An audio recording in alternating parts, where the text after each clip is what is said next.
Hey guys, welcome back to our channel Jo designs. చాలా మంది blouse ని perfect గా కట్ చేసినా కూడా స్టిచ్చింగ్ అంతా నీట్ గా చేయరు. ఇలాంటి జార్జెట్ క్లాత్ కి అస్సలు నీట్ గా రాదు. బిగినర్స్ కి అయితే స్టిచ్ చేయడం చాలా కష్టం. సో ఇలాంటి బ్లౌజెస్ కి ఇట్లా ఫ్యాబ్రిక్ గ్లూ ని యూజ్ చేసి అటాచ్ చేసుకుంటే మనకు నీట్ ఫినిషింగ్ తోనే వస్తుంది. ఆల్మోస్ట్ అన్ని బ్లౌజెస్ కి ఈ గ్లూనే యూజ్ చేసి స్టిచ్ చేస్తా. ఈ గ్లూని యూజ్ చేసి పర్ఫెక్ట్ గా ఎట్లా అటాచ్ చేసుకోవాలో ఈ వీడియోలో చూద్దాం. వీడియోని ఇంకా ఎవరైనా లైక్ చేయని వాళ్ళు ఉంటే లైక్ చేసేయండి. ఫస్ట్ అయితే నార్మల్ గా బ్లౌజ్ ని ఎట్లా కట్ చేసుకుంటామో అట్లా కట్ చేసేసుకోండి. ఆ తర్వాత బ్యాక్ పార్ట్ లైనింగ్ ఫ్యాబ్రిక్ ని తీసుకొని ఇట్లా గ్లూతో చిన్న చిన్న డాట్స్ పెట్టుకోండి కార్నర్స్ కి. మీరు ఇట్లా చిన్న చిన్న డాట్స్ అయినా పెట్టుకోవచ్చు, లేదంటే నార్మల్ గా లైన్ డ్రా చేసుకున్నా సరిపోతుంది. మీకు ఎట్లా ఈజీగా అనిపిస్తే అట్లా డ్రా చేసుకోండి. మీరు ఇట్లా గ్లూని అటాచ్ చేసేటప్పుడు పావించి కన్నా లోపల ఉండేటట్టు చూసుకోండి, అంటే కార్నర్స్కి ఉండేటట్టు చూసుకోండి.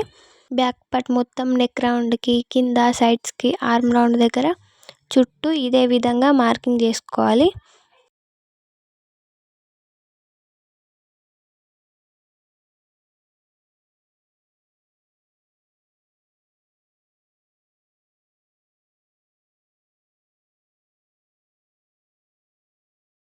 మీరు కావాలంటే ఇట్లా డాట్స్ దగ్గర కూడా మార్కింగ్ చేసుకోవచ్చు. ఇట్లా మొత్తం నీట్గా గ్లూన్ అనేది అప్లై చేసుకున్న తర్వాత మెయిన్ ఫ్యాబ్రిక్ రాంగ్ సైడ్ కింది వైపుకి వచ్చేటట్టు చూసుకొని పెట్టేసుకోండి. రైట్ సైడ్ అనేది పై వైపుకి రావాలి. రాంగ్ సైడ్ మనం గ్లూ అటాచ్ చేసుకుంటాం కదా, అటు సైడ్ వెళ్ళిపోవాలి. రైట్ సైడ్ పై వైపుకి వచ్చేటట్టు చూసుకొని ఇట్లా నీట్గా పెట్టేసుకొని ఇప్పుడు లైనింగ్ ఫ్యాబ్రిక్ మన సైడ్కి వచ్చేటట్టు పెట్టుకొని ఇట్లా ముడతలు ఏం లేకుండా ఒకసారి హ్యాండ్తోనైతే నీట్గా ప్రెస్ చేసుకోండి. ఇక్కడ ఐరన్ చేసుకోవాలి. మీకు ఒకవేళ ఐరన్ అవైలబిలిటీ లేదు అనుకుంటే ఒక 5 minutes 2 minutes అట్లా పక్కన పెట్టేసుకోండి. ఇక్కడ అన్నీ అటాచ్ చేసుకున్న తర్వాత ఐరన్ ఎట్లా చేసుకోవాలో చూపిస్తా. బ్యాక్ పార్ట్కి అయితే అటాచ్ చేసుకున్నాం కదా, ఇప్పుడు ఫ్రంట్ పార్ట్కి ఎట్లా అటాచ్ చేసుకోవాలో చూద్దాం. మనం డాట్స్ ఒక సైడ్ అయితే మార్కింగ్ చేసుకుంటాం కదా, అది కింది వైపుకి వచ్చేటట్టు చూసుకొని దానికి ఆపోజిట్ సైడ్ ఇట్లా గ్లూని అప్లై చేసుకోండి. ఇట్లా అప్లై చేసుకుంటే మనకు స్టిచ్ చేసేటప్పుడు మార్కింగ్స్ అనేవి పర్ఫెక్ట్గా కనిపిస్తాయి కాబట్టి మనం ఈజీగా స్టిచ్ చేసుకోవచ్చు. ఇక్కడ డాట్స్ మార్కింగ్ చేసుకున్న దగ్గర కూడా గ్లూని అప్లై చేసుకుంటే మీకు డాట్స్ వేసేటప్పుడు కూడా క్లాత్ అనేది పర్ఫెక్ట్గా ఫిట్ అయిపోతుంది. ఇట్లా మనం ఫ్రంట్ పార్ట్కి ఒకదాని పక్కకు ఒకటి ఇట్లా సెట్ చేసుకొని పెట్టుకున్న తర్వాతనే గ్లూన్ అనేది అప్లై చేసుకోండి. లేదంటే రెండు ఒకే సైడ్కి వచ్చేస్తే మనకు బ్లౌజ్ పాడైపోతుందిగా. సో ఇట్లా చూసుకొని పెట్టుకున్న తర్వాత గ్లూన్ అనేది అప్లై చేసుకోండి. సేమ్ ఇంతకుముందు బ్యాక్ పార్ట్కి ఎట్లయితే అటాచ్ చేసుకున్నామో ఇక్కడ కూడా సేమ్ అదే విధంగా రైట్ సైడ్ రాంగ్ సైడ్ చూసుకొని రాంగ్ సైడ్ కింది వైపుకి వచ్చేటట్టు, రైట్ సైడ్ పై వైపుకి వచ్చేటట్టు చూసుకొని నీట్గా అడ్జస్ట్ అనేది చేసుకోండి. సేమ్ ఇంకొక పీస్కి కూడా అదే విధంగా సెట్ చేసేసుకోవాలి.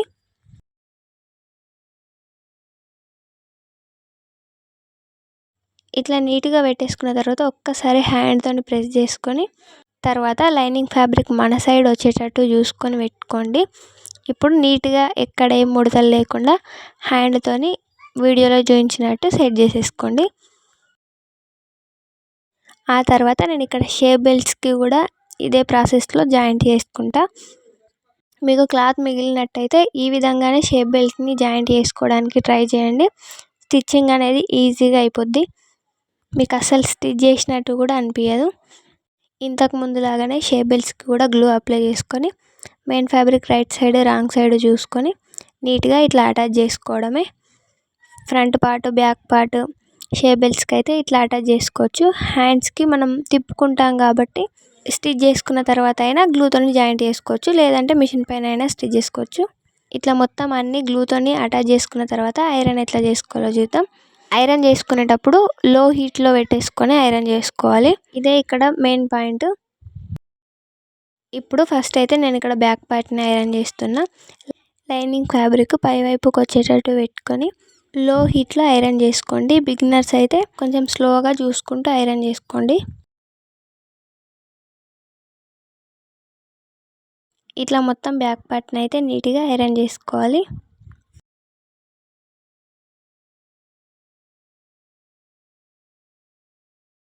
చూడండి ఎంత పర్ఫెక్ట్గా వచ్చిందో. మనం స్టిచ్చింగ్ చేసుకున్నా కూడా ఇంత పర్ఫెక్ట్గా రాదు. ఇప్పుడు సేమ్ బ్యాక్ పార్ట్ని ఎట్లా అయితే ఐరన్ చేసుకున్నామో ఫ్రంట్ పార్ట్స్ని కూడా అట్లానే ఐరన్ చేసుకోవాలి. ఇది క్రాస్ కటింగ్ కాబట్టి కొంచెం సాగిపోయే ఛాన్సెస్ ఉంటాయి. సో స్లోగా చూసుకుంటూ చేసుకోండి.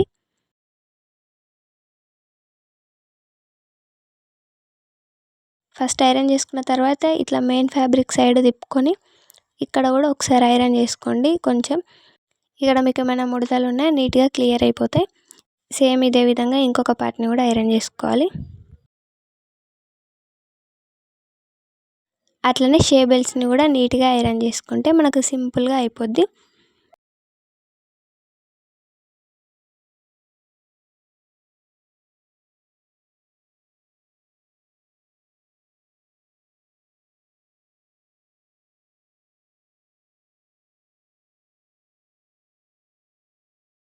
ఇట్లా మొత్తం ఐరన్ చేసుకున్న తర్వాత మనకి ఎక్స్ట్రా ఫ్యాబ్రిక్ ఉంటుందిగా మెయిన్ ఫ్యాబ్రిక్, దాన్ని లైనింగ్ ఫ్యాబ్రిక్తో సమానంగా కట్ చేసుకోండి.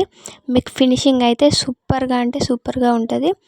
మీకు స్టిచ్చింగ్ చేసేటప్పుడు కూడా ఈజీ అయిపోద్ది. ఓన్లీ డాట్స్ వేసుకొని స్టిచ్ చేసుకోవడమే ఉంటుంది. బిగినర్స్ అయినా ఫాస్ట్గా స్టిచ్ చేసుకోగలరు. ఈ విధంగా మనం లైనింగ్ని మెయిన్ ఫ్యాబ్రిక్ని అటాచ్ చేసుకోగలిగితే సో అందరూ తప్పకుండా ట్రై చేయండి. ఫినిషింగ్ అయితే సూపర్గా ఉంటుంది. మీరు ఒకసారి ట్రై చేయండి. ఇట్లా వీడియోలో చూపించినట్టు లైనింగ్ ఫ్యాబ్రిక్తో సమానంగా మెయిన్ ఫ్యాబ్రిక్ని అయితే కట్ చేసేసుకోవాలి. ఇదే విధంగా ఫ్రంట్ పార్ట్కి బ్యాక్ పార్ట్కి షే బెల్ట్స్కి కూడా సేమ్ ఎక్స్ట్రా ఉన్న ఫ్యాబ్రిక్ మొత్తాన్ని కట్ చేసేసుకోవాలి. ఇక్కడ మీరే చూడండి ఎంత నీట్గా వచ్చిందో. ఎక్కడ కూడా చిన్న ముడత లేకుండా పర్ఫెక్ట్గా వస్తుంది. మనం స్టిచ్చింగ్ చేసేటప్పుడు కూడా క్లాత్ అనేది జారిపోకుండా మనకు ఈజీగా స్టిచ్చింగ్ అయిపోద్ది. ఇక్కడ నేను మొత్తం పార్ట్స్ అన్నీ రెడీ చేసేసుకొని పెట్టేసుకున్నా.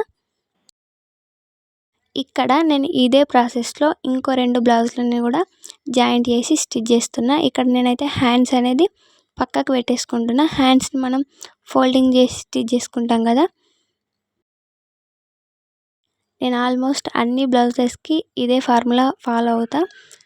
మీరు కూడా ఒకసారి ట్రై చేసి చూడండి. సూపర్గా ఉంటుంది. మనకు స్టిచ్చింగ్ కూడా ఈజీగా అయిపోతుంది అండ్ కస్టమర్స్కి కూడా చూడడానికి నీట్గా ఉంటుంది. ఇంకా మన వీడియోని ఎవరైనా లైక్ చేయని వాళ్ళు ఉంటే లైక్ చేయండి. మీరు లైక్ చేయడం వల్ల ఈ వీడియో ఇంకొంతమందికి రికమెండ్ అవుతుంది. ఇంకా మన ఛానల్ని ఎవరైనా సబ్స్క్రైబ్ చేసుకునే వాళ్ళు ఉంటే సబ్స్క్రైబ్ చేసుకోండి. ఇలాంటి మంచి మంచి టిప్స్తోని బ్లౌజ్ని నీట్ ఫినిషింగ్ వచ్చేటట్టు ఎట్లా కట్ చేసుకోవాలి, ఎట్లా స్టిచ్చింగ్ చేసుకోవాలి అనే చాలా వీడియోస్ మన ఛానల్లో వస్తాయి. అండ్ ఇంకా కొత్త కొత్త మోడల్స్ డిజైన్స్ కూడా మన ఛానల్లో ఉన్నాయి. ఒకసారి వీలైతే వెళ్ళి చెక్ చేయండి. ఈ గ్లూ కాస్ట్ వచ్చేసి ఇక్కడ నేను 2 బ్లౌజెస్ పడుతుంది. మీరు గ్లూ అప్లై చేసుకొని జాయిన్ చేసుకొని బాటిల్స్ ఎక్స్ట్రా ఫ్యాబ్రిక్స్ అయితే కట్ చేసేసుకున్నా. పట్టుకోవడానికి ఈజీగా ఉంటుంది అండ్ డ్రా చేసుకోవడానికి కూడా ఈజీగా ఉంటుంది. ఇక్కడ నేను 3 బ్లౌజెస్ని గ్లూతోని జాయింట్ చేసేసుకొని పెట్టుకున్నా. ఈ బ్లౌజెస్ని బోటిక్ స్టైల్లో ఎట్లా స్టిచ్ చేసుకోవాలో నెక్స్ట్ మన ఛానల్లో వీడియోస్ వస్తాయి. సో అందరు ఛానల్ని సబ్స్క్రైబ్ చేసుకోండి. Thank you for watching.